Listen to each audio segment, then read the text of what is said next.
Welcome to all of you.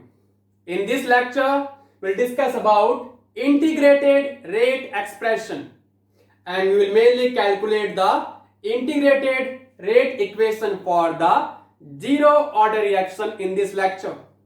First of all, what is zero order reaction? The reaction is said to be of zero order. कब होगा? If its rate is independent of the concentration of reactants. So for zero order reaction, the rate of reaction does not depend upon the concentration of reactants. Now suppose for the general reaction, the reactant R give the product P. तो इसके लिए differential rate equation कितना होता है? Minus D R upon D T. ये हमने starting में किया था चैप्टर के स्टार्टिंग में. यहां पे ये D R upon D T क्या है? Instantaneous rate of reaction. And for the zero order reaction from the rate law expression, rate कितना हो जाएगा? K into concentration of R की power 0 because it is a zero order reaction. Now how do we calculate the instantaneous rate? ये बताओ पहले. याद करो, suppose आपके पास ये रिएक्शन है, ये N2O5 गिव N2O4 प्लस में O2. इसको बैलेंस करते हैं पहले. 2R2. अगर इसके लिए निकालना हो, इंस्टेंटेनियस रेट निकालना हो, कैसे निकालेंगे? हम ग्राफ प्लॉट करते हैं between the concentration of reactant, यहां पे क्या है N2O5, और टाइम के बीच में. और ये ग्राफ कैसा आता था? ये ऐसे नेगेटिव कर्व आता है. Now if you want to calculate the instantaneous rate at the point T, तो इस पॉइंट पे निकालना हो इंस्टेंटेनियस रेट, कैसे निकालेंगे? उस पॉइंट पे हम टेंजेंट ड्रॉ करते हैं. इस पॉइंट पे टेंजेंट ड्रॉ करेंगे और उसका जो स्लोप आएगा ये D R upon D T, that will give the instantaneous rate, है ना? ऐसे निकालते थे हम ये instantaneous rate of reaction by drawing the tangent at that point, and from the slope of the tangent we can calculate the instantaneous rate. Now it is very hectic job if you want to calculate the instantaneous rate at the different points, क्योंकि हर एक point पे tangent draw करो, फिर उसके slope से निकालेंगे हम ये instantaneous rate. So to overcome this difficulty and to calculate the rate of reaction and the order of reaction, we will now integrate this rate equation so that we can get the relationship between the concentration of reactant at the different time interval and rate constant के बीच में. Let's see हम कैसे निकाल सकते हैं ये. So we'll now integrate the rate equation. अब देखो यहां पे हम इंटीग्रेशन में हम कुछ सिंपल से फॉर्मूले यूज करेंगे. कुछ वो डिफिकल्ट नहीं है, सिंपल से फॉर्मूले हैं. It's not a rocket science, simple से हैं, बस उसको आप याद कर लेना. तो ये हमारा हो गया differential rate equation. D R upon D T is equal to minus K R की पावर 0. आर की पावर 0 मतलब ये 1 हो गया ना ये. तो कितना आ गया ये? के बराबर. अब इस डी टी को राइट साइड में लेके आओ तो कितना हो जाएगा? D R is equal to minus of K D T. ठीक है यहां तक. अब यूज करेंगे हम integration. Now integrating both side, integrating both sides. And what the sign of integration? ये है sign of integration. Integration of D R is equal to minus K, constant है, इसको हम बाहर ले आएंगे तो माइनस के, और इंटीग्रेशन ऑफ डी टी. अब बस ये याद कर लो कि इंटीग्रेशन ऑफ डी आर कितना होता है? आर के बराबर, और इंटीग्रेशन ऑफ डी टी कितना होगा? टी के बराबर. तो कितना आ जाएगा?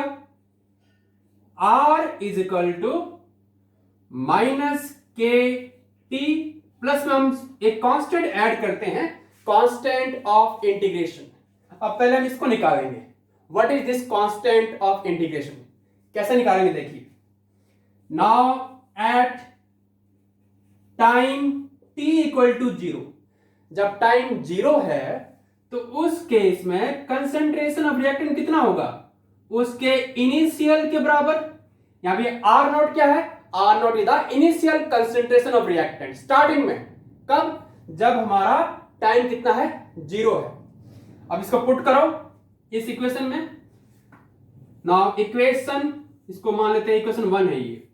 इक्वेशन 1 बिकम्स कितना हो जाएगा, ये आर नॉट हो जाएगा, ये आर नॉट स्टार्टिंग में, R not is equal to minus K T, कितना मान रहे हैं, 0 मान रहे हैं, तो माइनस के इंटू 0 प्लस में आई, तो यहां पे आई कितना आ गया, I is equal to R naught के बराबर आ गया ये।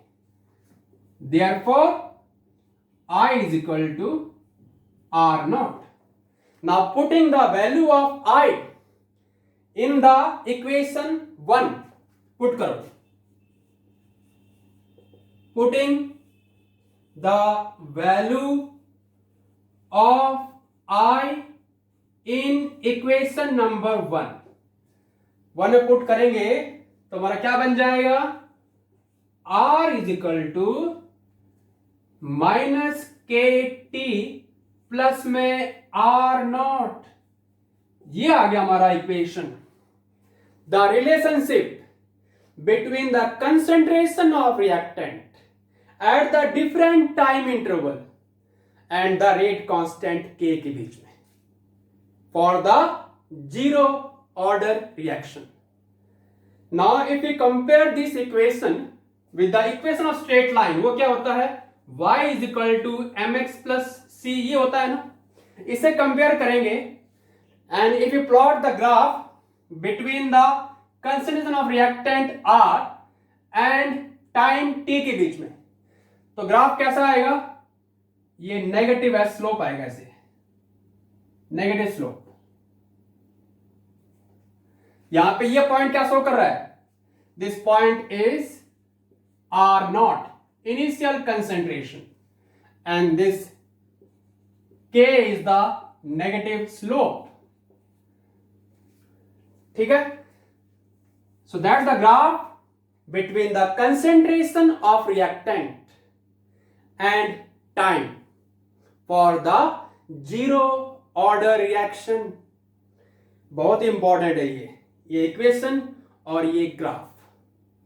अब इस इक्वेशन से हमें के निकालना हो, तो रेट कांस्टेंट के निकालना हो तो कितना हो जाएगा, K is equal to R not minus R upon T. तो ये है रेट कांस्टेंट निकालने का formula for the 0 order reaction. Clear? So that's all about the integrated rate equation for the 0 order reaction. ये हमारा इक्वेशन है और ये हमारा ग्राफ है, ठीक है। तो पेन कॉपी निकालना फटाफट, start making your own notes based upon the integrated rate equation for the 0 order reaction. Now we will see an example to illustrate the 0 order reaction. Example of an 0 order reaction. Yes, now the example of 0 order reaction, and the example is the thermal decomposition, the decomposition of gaseous ammonia. कहाँ करेंगे, on the hot platinum surface at high pressure. Write the equation. We have ammonia molecules on the hot platinum surface. The temperature is 1130 Kelvin and platinum acts as a catalyst here. We have formation of nitrogen and hydrogen, the constituent elements of ammonia. And in this case, the rate of reaction from experiment is found to be K into concentration of ammonia की power 0. It is a zero order reaction. The order of reaction is always calculated from experiments, not from the stoichiometric coefficient of the reacting species from the balanced chemical equation. और ये हम बार बार कह रहे हैं कि ये order ना हम एक्सपेरिमेंट से ही निकालते हैं.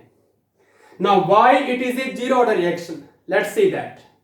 So in this reaction, platinum metal acts as a catalyst, and at high pressure the whole metal surface is saturated, is covered by the gaseous ammonia molecules.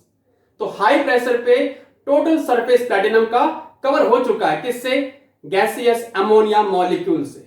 Now A further change in the reaction condition is unable to alter the amount of ammonia on the surface of the catalyst.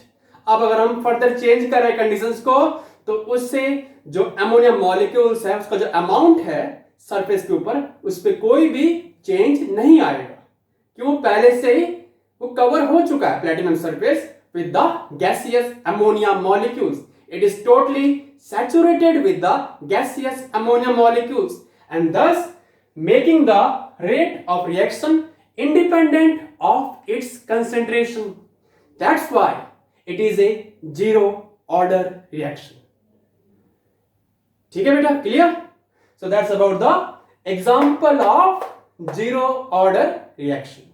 Similarly, the decomposition of hydrogen iodide Hi on the gold surface is also a zero order reaction. So that's about this lecture based upon the integrated rate equation for the zero order reaction and the example of zero order reaction. In the next lecture, we'll discuss about the integrated rate equation for first order reaction. So see you all in the next lecture. Have a nice day. Oh, namaste.